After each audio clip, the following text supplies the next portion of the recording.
नमस्कार मित्रांनो, आज मी तुम्हाला एक आगळीवेगळी गोष्ट या चॅनलवर तुमचं सर्वांचं स्वागत आहे.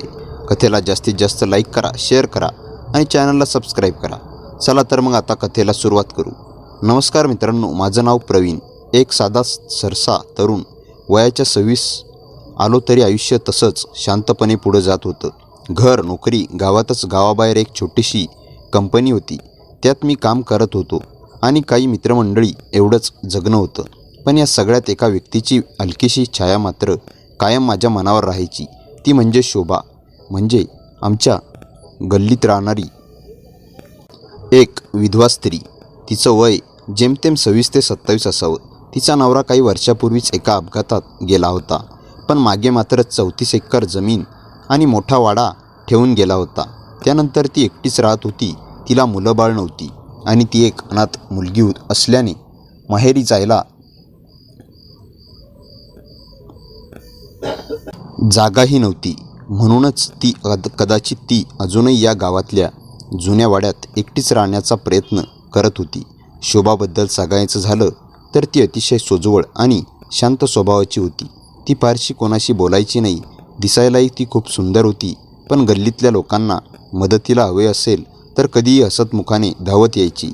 माझ्या आईची आणि तिची चांगलीच मैत्री होती. माझ्या आईला तिच्याशी खूप बोलायचं असायचं. आई कधी तिला भाजी आणायला सांगायची, कधी दळण द्यायला पाठवायची आणि मग संध्याकाळी चहा घेत घेत तिच्याशी गप्पा मारत बसायची. मी स्वतः तिच्याशी फारसा बोलायचो नाही, पण तिच्या आसपास असणं मला नक्कीच आवडायचं. कधी तिने सहज हाक मारली तर मला आनंद वाटायचा. एक दिवस त्या दिवशी संध्याकाळी आई बाहेर गेली होती. मी घरात एकटाच. अचानक कोणीतरी दरवाजा ठोठावला. दार उघडलं तर शोभा उभी होती. प्रवीण, ताई कुठे आहे? माझ्या आईला ती ताई म्हणायची. मी म्हटलं, नाही, आई बाहेर गेली आहे. तुझ्याकडे थोडे हळद आणि मीठ आहे का? तिने हळूवार विचारलं. हो, थांबा आणतो. म्हणून मी आत जाऊन डबे घेतले आणि तिला दिले. ती हात पुढे करून घेत असतानाच तिच्या हाताला माझ्या बोटांचा हलकासा स्पर्श झाला. क्षणभर तिने माझ्याकडे पाहिलं आणि मग लगेच नजर खाली केली. माझ्या आत काहीतरी हल्ल्यासारखं झालं. शोभाचं अस्तित्व माझ्यासाठी फक्त एक ओळखीची बाई राहिलेली नव्हती. आणि साध्या स्वरात धन्यवाद म्हणत ती निघून गेली. मी तिच्या ज्या निघून जाणाऱ्या सावलीकडे पाहत उभा राहिलो. माझ्या मनात तिच्याविषयी आदर तर होताच, पण ती एकटी या जगाला सामोरे जाते. तिचं एकपण आणि निराधार जीवन मला चिंतेत पाडत होतं. त्या दिवसानंतर शोभाला मी नव्या नजरेने पाहू लागलो. पूर्वी हीच ती होती, तेच तिचं शांतपण. आता तिच्या प्रत्येक हालचालीकडे मी अधिक बारकाईने पाहू लागलो. ती संध्याकाळी अंगणात झाडून काढताना, तुळशीला पाणी घालताना किंवा ओढणीच्या पदराने घाम पुसताना, या सगळ्या गोष्टी आता माझ्या मनात घर करू लागल्या. संध्याकाळी मी घरी एकटाच बसलो होतो. आई अजून परतली नव्हती. बाहेर पाऊस सुरू झाला होता. शोभाने तिच्या घराच्या ओसरीत काही कपडे वाळत घातले होते. मी सहजच बाल्कनीत उभा राहून बाहेर पाहत होतो. ती लगेच बाहेर आली आणि कपडे गोळा करू लागली. वाऱ्यामुळे ओढणी बाजूला झाली आणि क्षणभर तिचा ओलसर पदर सावरत ती गडबड करू लागली. शोभाताई, पाऊस वाढतोय, काही मदत करू का? मी विचारलं. तिने एकदम वर पाहिलं. तिच्या चेहऱ्यावर हलकं हसू मी बघितलं नाही. प्रवीण, मी घेते सगळं, तुला त्रास नको. त्रास कसला? मदत करायची, काही होत नाही, मी म्हणालो. ती काही बोलली नाही. कदाचित तिला अशा मदतीची सवय नव्हती किंवा कोणीतरी तिला सहज जपावं याची तिला सवय नव्हती. त्या पावसाळी संध्याकाळी नंतर आमच्यात काहीही विशेष बोलणं झालं नाही, पण मी तिच्याविषयी जरा आतुरत झालो होतो. मी हळूहळू तिच्या जगण्याकडे अधिक लक्ष देऊ लागलो. तिचं घर नेहमी स्वच्छ असायचं, पण त्या स्वच्छतेत दडलेलं एक पण माझ्या लक्षात येऊ लागलं. ती फारशी कुणाशी बोलत नसे. बाजारात जाई तेव्हा हळूवार पाऊल टाकत फक्त आवश्यक सामान घेऊन लगेच घरी यायची. एक दिवस सहजच आई म्हणाली, प्रवीण, शोभा बिचारी फार एकटी असते. तुला जमलं तर कधीतरी तिला बोलत तर कर, तिला आधार मिळेल. तिची मदत कर जा. ती खूप चांगली आहे. आणि बघ, देवानं तिच्यासोबत काय केलं. हे ऐकून मला आनंद झाला. म्हणजे तिच्या घरी असलो किंवा सोबत असलो तरी आईकडून टेन्शन घ्यायची आता काही गरज नव्हती. माझी इच्छा तर तिला घ्यायची होती आणि आईच्या या साध्या वाक्याचा माझ्यावर मोठा परिणाम झाला.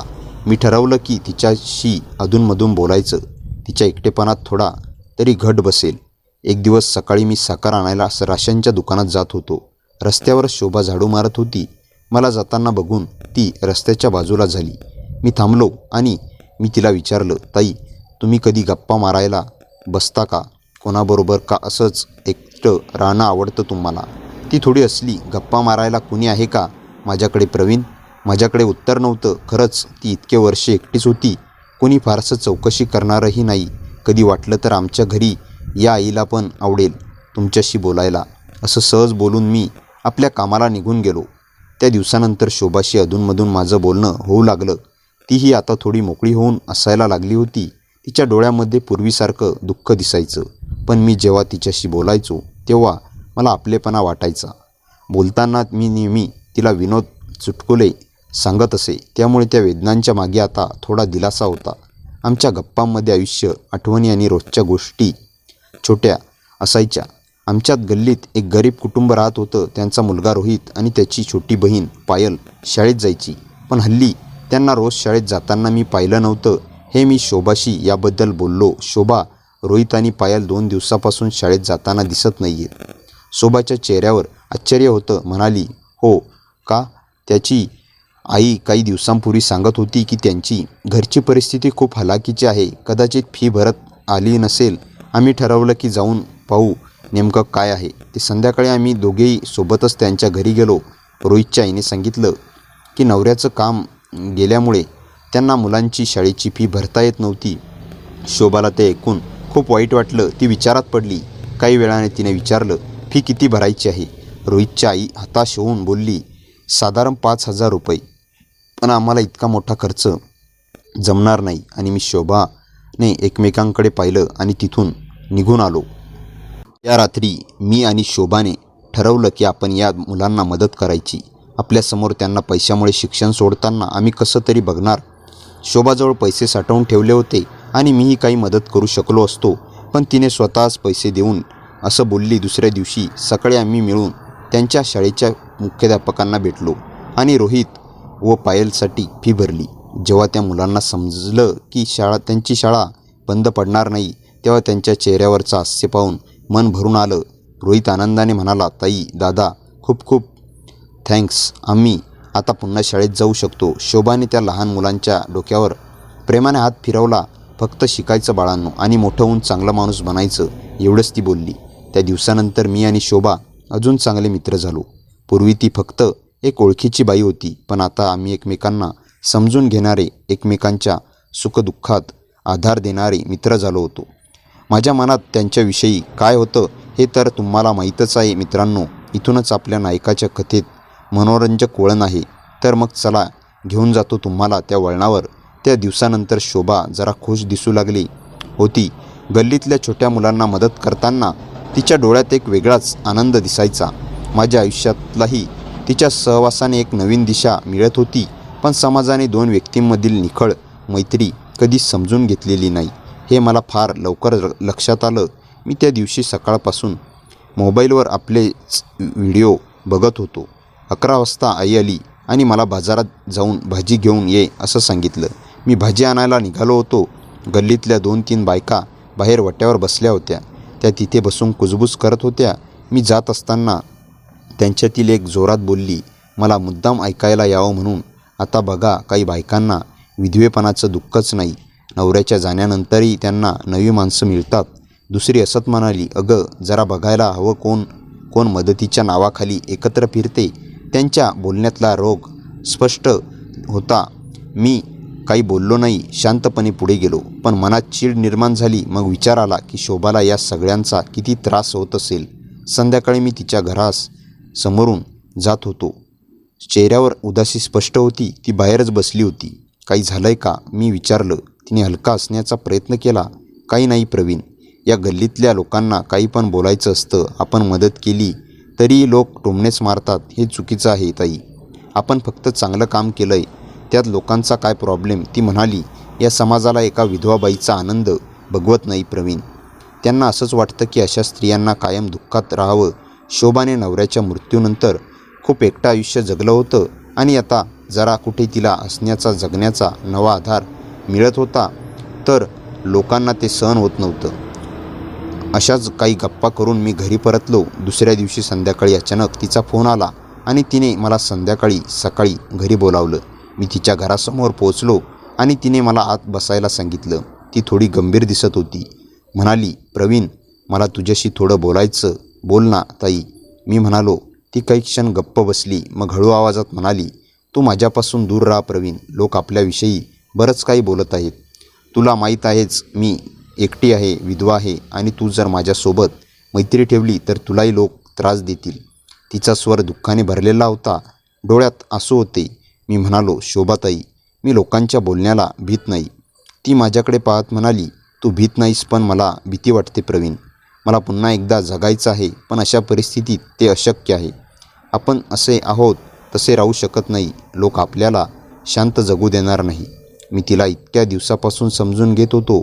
तिच्या दुःखाला माझं मानत होतो आणि आता तीच मला दूर जाण्यास सांगत होती.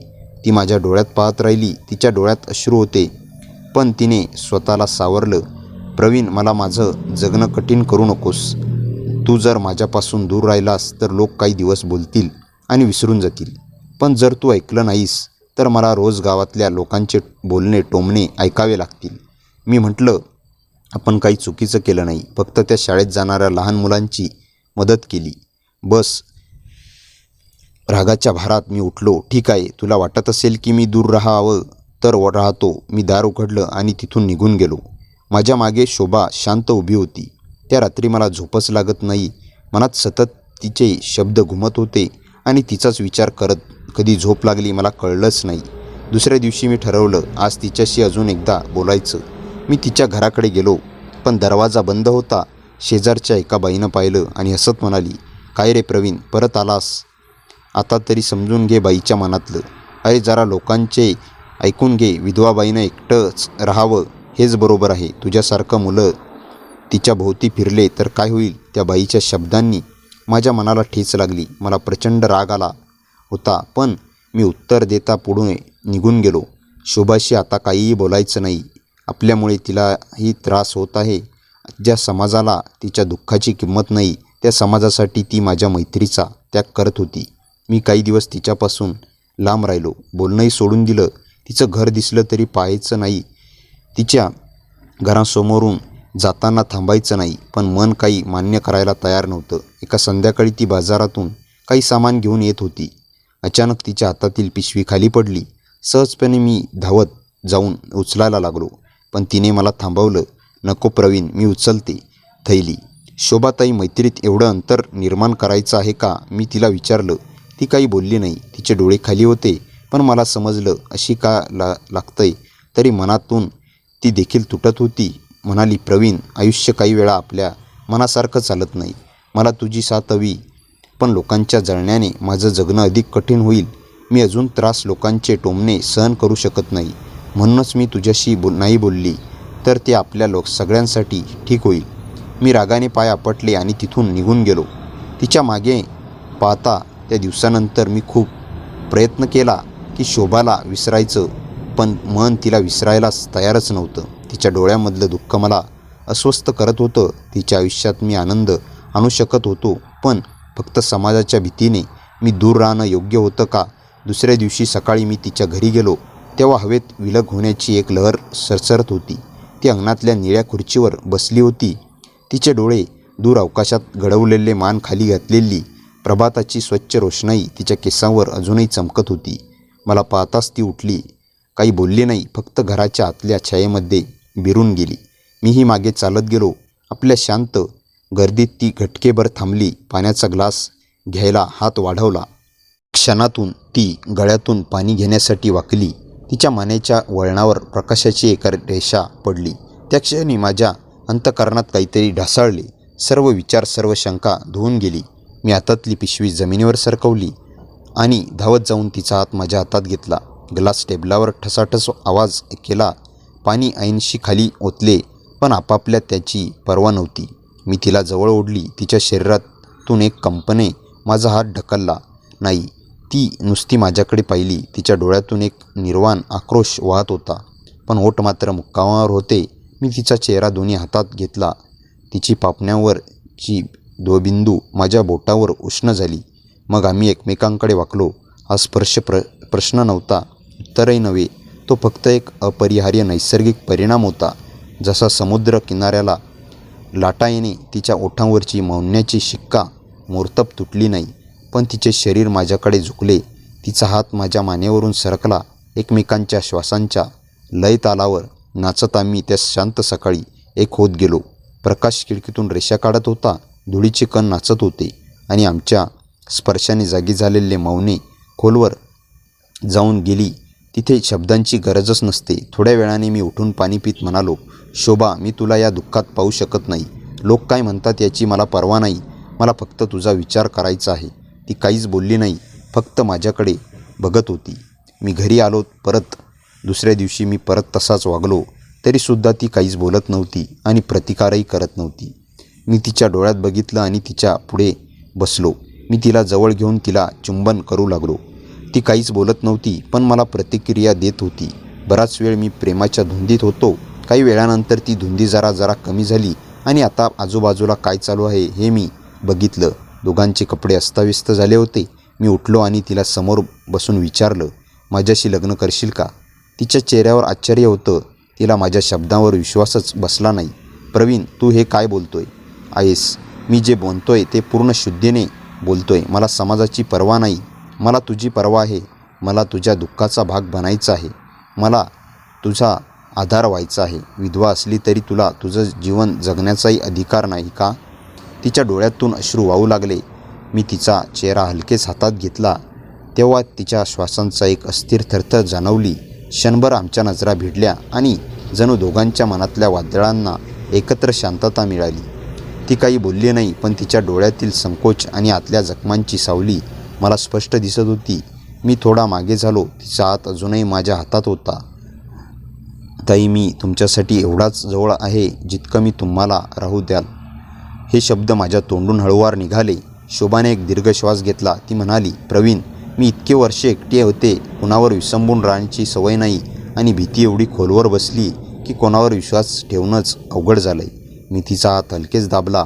भीती निघून जाईल ताई, पण तुम्ही मात्र दूर जाऊ नका. तिच्या ओठावर हलकंसं दुःखाचं हसू उमटलं, पण त्या हसण्याच्या मागे काहीतरी होतं. काहीतरी अस्थिर, जणू ती काही मोठं गुपित लपवत होती. काही सेकंद ती गप्प बसून माझ्याकडे पाहत होती. मग अचानक तिची नजर दरवाजाकडे सरकली. जणू कोणीतरी बाहेरून आपलं निरीक्षण करत होतं. ती हळूवार आवाजात म्हणाली, प्रवीण, तुला काही जाणवतंय का? काही दिवसांपासून कोणीतरी माझ्या मागे लागल्यासारखं वाटतंय. मी चकित झालो. काय? कोण? तिने मान हलवली. माहीत नाही, पण घराभोवती कोणीतरी फिरतंय. अशी चाऊल 2-3 वेळा झाली. काल रात्री तर खिडकीत जवळून पावलांचा आवाजही आला.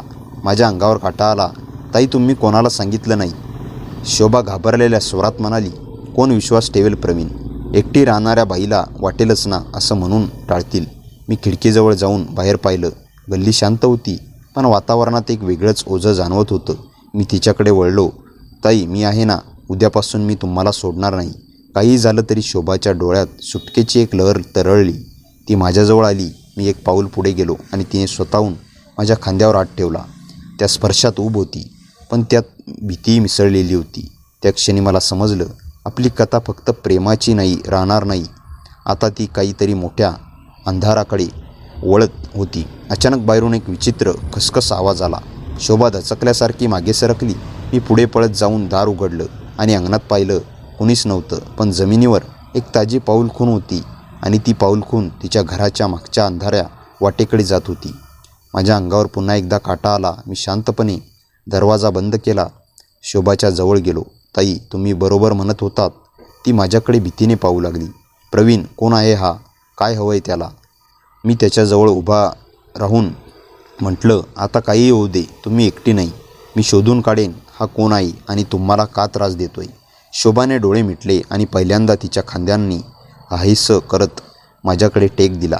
त्या क्षणी रोमांस, वेदना आणि रहस्य तिन्ही गोष्टी एकत्र मिसळल्या आणि मला जाणवलं, ही कथा आता फक्त प्रेमकथा नाही. ही सुरू झाली आहे सावल्यामधून उगवणाऱ्या एका धोकादायक सत्याची. शोभा माझ्या खांद्यावर विसावली होती, पण तिच्या श्वासातला कंप अजूनही ओसरला नव्हता. मी हलकेच तिच्या पाठीवर हात फिरवला. तिला धीर द्यावा म्हणून काही क्षण शांततेत गेले. फक्त बाहेरून येणाऱ्या वाऱ्यांचा मंद आवाज, पण त्या शांततेत सुद्धा एक अदृश्य ताण जाणवत होता.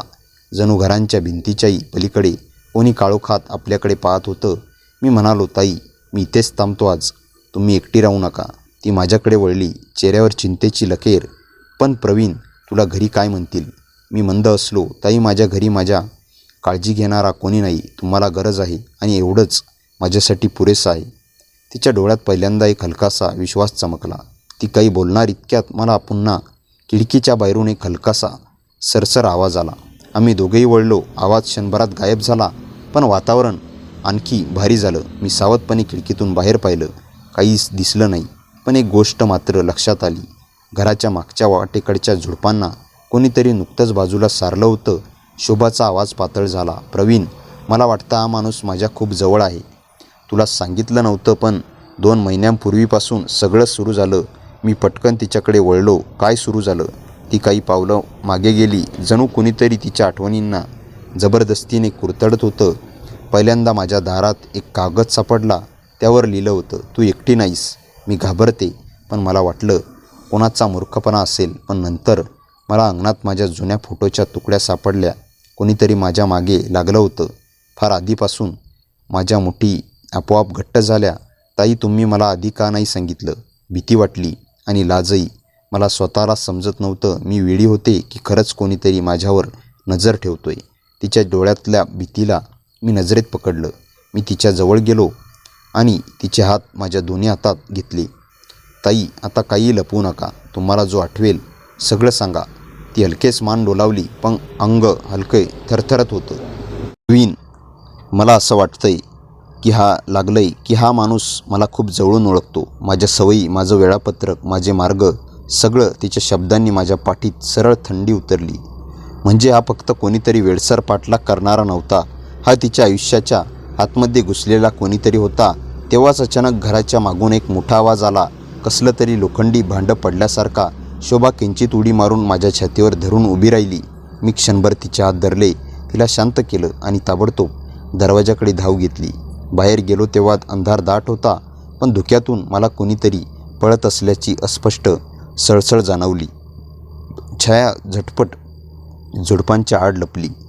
मी पूर्ण ताकदीने त्या दिशेने धावलो, पण शोभा इतक्या चपळाईने गायब झाली की जणू कोण होतच नाही. फक्त एक गोष्ट मागे राहिली. घराच्या भिंतीवर खडूने काढलेली एक वाकडी कुरूप रेषा आणि त्या रेषेखाली एक शब्द. लवकरच माझ्या पोटात खोलवर भीतीचा एक अजून थर बसला, पण त्याहूनही जास्त माझ्यात जागृत झालं राग. कोण होतं हे? शोभाला कोणत्या कारणासाठी त्रास देत होतं? मी परत घरात आलो. शोभा आत उभी होती, डोळ्यात भीतीचा जल्लोष. मी तिच्यासमोर थांबलो आणि निर्धाराने म्हटलं, ताई, आता मला खात्री झाली. हा माणूस फक्त मागे लागलेला नाही, तो काहीतरी मोठं प्लॅन करतोय. पण तो काहीही करणार असला तुमच्यापर्यंत पोहोचू देणार नाही. मी काहीही करून त्याला शोधून काढणार. शोभा हळूहळू माझ्या जवळ आली. तिचा हात माझ्या छातीवर येऊन थांबला. त्या स्पर्शात एक शब्दही न उच्चारलेला विश्वासाचं आश्वासन होतं. प्रवीण, मला भीती वाटते, पण तू आता आहेस ना, एवढं पुरेसं आहे. मी तिच्या हातावर माझा हात ठेवला. ताई, जोपर्यंत मी आहे तो तुम्हाला काही होऊ देणार नाही. पण मनात एक प्रश्न खोलवर टोचत राहिला. रात्रीनंतर घरातील शांतता जणू खोटी वाटू लागली. वातावरणात एक न दिसणारा ताण पसरला होता आणि प्रत्येक आवाज आता संशयासारखा वाटत होता. मी दिवसभर घरी जात नाही, शोभाच्या घरीच थांबतोय. ती जरी शब्दांनी नाही बोलत तरी तिच्या नजरा सांगत होत्या की माझी उपस्थिती तिच्यासाठी सुरक्षिततेसारखी झाली होती. पण या शांत क्षणामध्ये ती तिच्या मनात भीतीचे सावट होतंच. रात्री आम्ही दोघे बैठक खोलीत बसलो होतो. मी खिडकीतून बाहेर लक्ष ठेवून आणि ती माझ्याकडे पाहत. तिच्या डोळ्यात अनिश्चितता, भय आणि त्यात मिसळलेलं एक उबदार हळवं आकर्षण. मी विचारलं, ताई, तुमच्या मनात अजून काही आहे ना, काहीतरी जे तुम्ही सांगितलं नाही? ती हलकेच श्वास सोडत म्हणाली, प्रवीण, आजवर जे काही घडलं त्यातलं सगळंच सांगितलं नाही आहे मी, पण आता सांगायलाच हवं. माझं हृदय जड झालं. सांगा ताई, ती हळू आवाजात म्हणाली. 2 महिन्यांपूर्वी माझ्या दुकानात एक माणूस आला होता. साधारण 40शीचा. बोलण्यात ढंग विचित्र. तो काही विकत घ्यायला आला नाही, फक्त माझ्याकडे खूप वेळ पाहत बसला. मी दुर्लक्ष केलं, पण नंतर तो परत आला आणि त्यानंतर प्रत्येक वेळी काही न बोलता माझ्याकडे पाहत राहायचा. माझा श्वास अडकला. ताई, तुम्ही त्याचं वर्णन करू शकता? ती डोळे मिटून त्याची आठवण जागी करत म्हणाली, सामान्य चेहरा, पण डोळे मात्र रिकामे, जणू आत काहीच नाही. मी त्या वर्णनाने अस्वस्थ झालो. तिचा हात माझ्या हातात घेत म्हणालो, तोच असू शकतो, तोच तुमच्या मागे फिरतोय. शोभा माझ्या हाताला घट्ट धरत म्हणाली, प्रवीण, तो मला ओळखत असल्यासारखं बोलला होता. एकदा म्हणाला, तुम्हाला परत एकटी बघून बरं वाटलं. मला तेव्हा समजलंच नाही याचा अर्थ काय. माझ्या अंगावर काटा आला. हे फक्त पाठलाग नव्हतं. म्हणजे हा माणूस शोभाच्या भूतकाळाशी निगडीत असू शकतो, किंवा तिच्या आयुष्याबद्दल काही माहिती असू शकते जी तिलाही ठाऊक नाही. मी विचारत शोभा होतो त्याआधीच अचानक घराच्या अंगणात धडाम असा आवाज झाला. जणू कोणीतरी जोरात धक्का मारून काहीतरी पाडलं होतं. शोभा दचकत माझ्या जवळ येऊन उभी राहिली. मी तिच्या खांद्यावर हात ठेवून तिला मागे सरकवलं आणि दाराकडे पळालो. बाहेर अंधार दाटत होता. मी टॉर्च लावली. अंगणातल्या लाकडी बाकडी उलटी पडलेली होती. मी तिच्याजवळ पाहिलं आणि माझं हृदय एक क्षणासाठी थांबलं. बाकड्यावर एक लहान कागद ठेवलेला होता. माझं नाव त्यावर लिहिलेलं होतं, प्रवीण. मी कागद उघडला. त्यावर एका विचित्र टेढ्याने अक्षरांनी लिहिलं होतं, दूर राहा तिच्या आयुष्याबद्दल, तुला काही माहीत नाही. तिला मी आधीपासून पाहतोय, तू मध्ये येऊ नकोस. माझ्या मुठी घट्ट आवळल्या गेल्या. चेहरा तापला रागाने.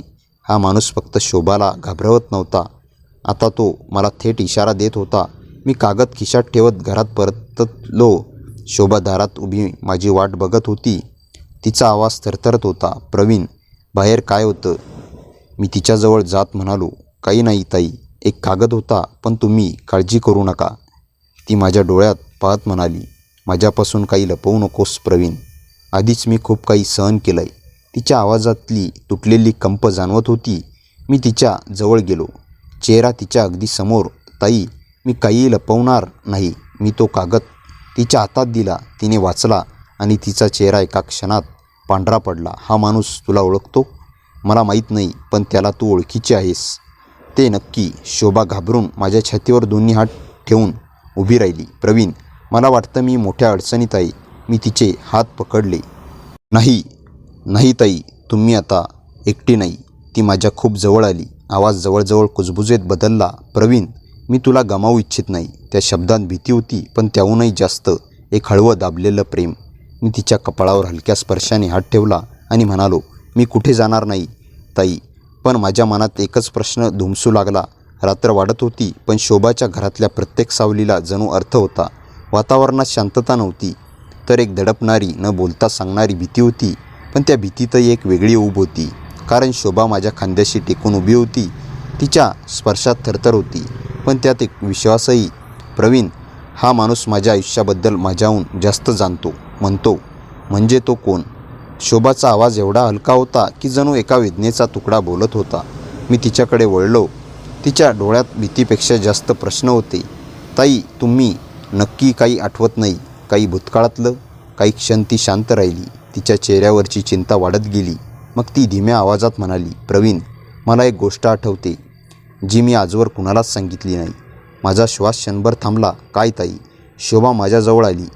जणू त्या आठवणीनेच तिला थरकाप झाला. ती वर्षापूर्वी मी दुसऱ्या गावात राहायचे. तिथे एक माणूस मला सतत बघायचा. दुकानात, रस्त्यावर, बाजारात. सुरुवातीला मला वाटलं साधं योगायोग असेल, पण एके दिवशी त्याने मला विचारलं, तुमचं आयुष्य मला का विसरतंय? मी अवाक झालो. काय म्हणजे? तो आधीपासून तुम्हाला ओळखतो असा दावा करत होता. हो. ती कुजबुजली. पण मी त्याला कधीच पाहिलं नव्हतं. नंतर तो गायब झाला आणि काही महिन्यांनी माझं लग्न मोडलं. लग्न? मी हळूच विचारलं. तिने मान हलवली. हो, सगळं ठरलं होतं, पण जसजसा दिवस जवळ येत होता तसतसं काही विचित्र गोष्टी घडायला लागल्या. माझ्याबद्दल अफवा पसरल्या. कोणीतरी माझ्या नावाने फोटो पाठवले. विचित्र फोन येऊ लागले आणि शेवटी मुलाच्या घरच्यांनी मागे घेतलं. मी तिच्या हातावर हात ठेवला. ताई, तुम्ही हे सगळं एकटीने सहन केलं? तिच्या डोळ्यात पाणी आलं. हो प्रवीण. तेव्हापासून मी कोणावर विश्वास ठेवू शकलेच नाही. ती डोळे पुसत माझ्या अगदी समोर उभी राहिली. पण तू आल्यापासून मला वाटायला लागलं की कुणीतरी आहे जो खरं काळजी करतो. तिच्या आवाजातली कोमलता मला काही क्षण निरुत्तर करून गेली. मी तिच्याजवळ जात म्हणालो, ताई, तुमच्यासोबत जे झालं ते अन्याय होतं, पण तुमचं आयुष्य आता तुम्ही ठरवाल, कोणीतरी वेड्या माणसाने नाही. शोभा शांतपणे माझ्या छातीला हात लावून उभी राहिली. तिच्या स्पर्शात भीती नव्हती, तर एक हळू वार भावनिक ओढ होती. प्रवीण, तू माझ्यासाठी एवढं का करतोस? मी तिच्या डोळ्यात खोल पाहत म्हणालो. कारण तुमचं मन चांगलं आहे, तुमचा भूतकाळ नाही. आणि मला नकोय की तुम्ही पुन्हा एकटी पडावं. त्या क्षणी शोभाने डोळे हलकेच मिटले आणि माझ्या खांद्यावर डोकं टेकवलं. तू असताना मला भीती वाटत नाही. तिचा आवाज मऊ, उबदार आणि मनाला खचडून ठेवणारा होता. मी तिच्या केसावर हलक्या हाताने फिरवत म्हणालो, मी इथेच आहे, कुठे जाणार नाही. त्या शांत उबदार क्षणी दोघेही स्वतःत हरवून जात होतो. पण त्याच क्षणी फोनचा कर्कश आवाज वाजला. मी आणि शोभा दोघे दचकून दूर झालो. कॉल अनोळखी नंबरवरून होता. मी उचलला. दुसऱ्या बाजूला आवाज करडा, थंड आणि ओळखीचा वाटणारा. तिला जास्त जवळ येऊ नकोस प्रवीण. ताई म्हणतेस ना तू तिला. मग तिचं खरं नातं तुला माहिती असायला हवं. मी संतापून विचारलं, कोण आहेस तू आणि शोभाला का त्रास देतोस? तो खालचा तिरस्कार मिश्रित हसला. मी तिचा भूतकाळ आहे आणि मी भूतकाळ इतक्या सहज जात नाही. कॉल कट झाला. मी फोन हातात घट्ट पकडला. शोभा भयभीत डोळ्यांनी माझ्याकडे बघत होती. प्रवीण, काय म्हणाला तू? मी तिच्या हातात फोन देत म्हणालो, ताई, त्याला तुमच्या भूतकाळाबद्दल काहीतरी माहिती आहे. पण तो काहीही करू दे, मी तुम्हाला एक सेकंदही एकटी सोडणार नाही. शोभा माझ्याजवळ येऊन कुजबुजली. प्रवीण, मला भीती वाटते, पण तुझ्यासोबत असताना मला वाटतं मी वाचू शकते. मी तिच्या कपाळाला हलकेच स्पर्श करून म्हणालो, आपण दोघं मिळून तुमचा भूतकाळ उघड करू आणि तो संपवू कायमचा. फोननंतर घरातील शांतता पूर्णपणे वितळून गेली. वातावरणात एक अजीब थंडावा पसरला होता. जणू भूतकाळच दार ठोठावत उभा होता. पण शोभा माझ्या अगदी जवळ उभी होती. तिचे हात माझ्या हातात घट्ट गुंतलेले. त्या स्पर्शात एक भीती होती आणि एक विश्वास. प्रवीण, जो माणूस परत येणार असं तुला वाटतं? ती हळू आवाजात म्हणाली. मी तिच्या जवळ आणखी जाऊन उभा राहिलो. हो ताई, पण आपण मागे सरकणार नाही. तिच्या डोळ्यात पुन्हा भीती चमकली. तो माझा भूतकाळ म्हणतोय म्हणजे तो कोण? तेव्हा माझ्या डोक्यात एक विचार चमकून गेला. ताई, त्या गावात तुम्ही राहत होतात तिथे तुमच्या दुकानाजवळ किंवा घराजवळ कोणी सतत दिसायचं? ओळखीचा नसला तरी नजरेस पडणारा? शोभा काही क्षण विचारात पडली. मग अचानक तिचा चेहरा फक्क झाला. हो, एक होता. तो मला कधीही बोलला नाही, पण एकदाच त्याने म्हटलं होतं, तुम्हाला काही होऊ देणार नाही. तेव्हा मला काही कळलं नाही, पण त्याचे डोळे, प्रवीण, ते डोळे विसरू शकत नाही. माझ्या अंगावर काटा आला. तोच, मी निर्धाराने म्हणालो. तोच सगळ्या मागे आहे. अचानक घराबाहेर पावलांचा मंद आवाज ऐकू आला. ओळखीचा, जाणीवपूर्वक टाकलेला. मी शोभावर हलका हात ठेवला आणि तिला मागे सरकवलं. दार थोडं उघड होतं. बाहेर अंधारात एक सावली उभी होती. मी कडक आवाजात हाक मारली, कोण आहेस? सावली हलली आणि हळूहळू पुढे सरकली. प्रकाश तिच्या चेहऱ्यावर पडताच शोभाने किंचित थरथर कापली. तोच माणूस, काळी दाढी, पोकळ डोळे, जणू त्यात वेदना आणि वेडसरपणा दोन्ही मिसळलेले. त्याने एक पाऊल पुढे टाकत शांतपणे म्हटलं, शोभा, मी म्हटलं होतं ना, मी तुला एकटी सोडणार नाही. शोभा माझ्या मागे उभी राहिली. तिचा सूर थरथरत होता. तू कोण? माझ्या आयुष्यात तू का येतोयस? तो माणूस माझ्याकडे कटाक्ष टाकत म्हणाला. मी तिचं सगळं पाहिलंय, तिचं हसणं, तिचं जगणं आणि तिचं तुटणं. मी पुढे हात होत म्हणालो, बस, तिला सोडून दे. त्याच्या चेहऱ्यावर एक विचित्र वेदनादायक हसू उमटलं. तू तिला ओळखतोस प्रवीण? नाही, तू तिचं आयुष्य पाहिलंच नाहीस. ती एकटी किती रडली आहे हे तुला माहीत नाही. मी दात आवळत म्हणालो. आणि तू मदत केलीस तिची की त्रास? तो शांतपणे म्हणाला, मी तिला जपलं दुरून, पण तिला माझी गरज आहे. तिचं लग्न मोडलं तिला वाचवण्यासाठी होतं. ते लोक तिला दुःख दिलं असतं. मी रागाने मध्येच तोडलं. तू तिचं आयुष्य उद्ध्वस्त केलंस. शोभाचा आवाज तुटलेला पण ठाम होता. तू जे केलंस ते प्रेम नव्हतं, ते कैद होती. ती हळूहळू माझ्या बाजूला उभी राहिली. प्रवीण माझ्यासोबत आहे कारण मी त्याच्यावर विश्वास ठेवते, तुझ्या सावलीसारख्या पाठलागावर नाही. त्या शब्दांनी त्या माणसाचा चेहरा एका क्षणात बदलला. त्याच्या डोळ्यातील वेडेपणाची चमक मंदावली आणि तिथे उघड वेदना दिसू लागली. तू मला कधीच ओळखलं नाहीस शोभा, मला फक्त तुझी काळजी होती. मी शांतपणे ठाम आवाजात म्हणालो, तिची काळजी म्हणजे तिचं आयुष्य तोडणं नाही. प्रेम म्हणजे सोडून देणंही नसतं. जर दुसऱ्याने सुख शोधलं असतं तर. तो शांत झाला. काही क्षण तो फक्त शोभाकडे पाहत राहिला, जणू काहीतरी तुटत होतं त्यांच्यात. मग तो एक पाऊल मागे सरकला. ठीक आहे, जर तिचं सुख यात असेल तर मी निघतो. त्याचा आवाज कोसळल्यासारखा वाटणारा. शोभा, मी तुला त्रास देणार नाही, पुन्हा कधी नाही. तो मागे फिरला आणि अंधारात अदृश्य झाला. त्याच्या जाणाऱ्या पावलांनी घरातील भीती हळूहळू ओसरली. शोभा थोडा वेळ शांत उभी राहिली आणि मग अचानक थरथरत माझ्या छातीवर पडली. प्रवीण, संपलं काय सगळं? मी तिच्या केसावर हलक्या हाताने हात फिरवत म्हणालो, हो ताई, आता सगळं संपलं. तो परत येणार नाही. ती डोळे मिटून शांतपणे म्हणाली, तू आहेस ना म्हणून मी वाचले. मी तिच्या कपाळाला हलका स्पर्श करत म्हणालो, आता पुढचं आयुष्य तुम्ही भीतीत नाही जगणार. आपण दोघं मिळून नवीन सुरुवात करू. तिच्या ओठावर एक कलकसं शांत हसू उमटलं. भयाची छाया नाहीशी झाल्याचं पहिलं चिन्ह. त्या रात्रीनंतर शोभाचं जीवन पुन्हा प्रकाशाकडे दिशाने वळू लागलं. आणि मी तिचा हात घट्ट धरून तिच्यासोबत होतोच. मित्रांनो, कथा कशी वाटली कमेंटमध्ये नक्की सांगा. कथेला जास्तीत जास्त लाईक करा आणि हाईप करा आणि आपल्या मित्रमैत्रिणींमध्ये शेअर करा. आणि हो, चॅनलवर नवीन असाल तर चॅनलला सबस्क्राईब करायला विसरू नका. भेटूया पुन्हा अशाच इंटरेस्टिंग आणि धमाकेदार कथेसह. तोपर्यंत हसत राहा, खुश रहा. धन्यवाद.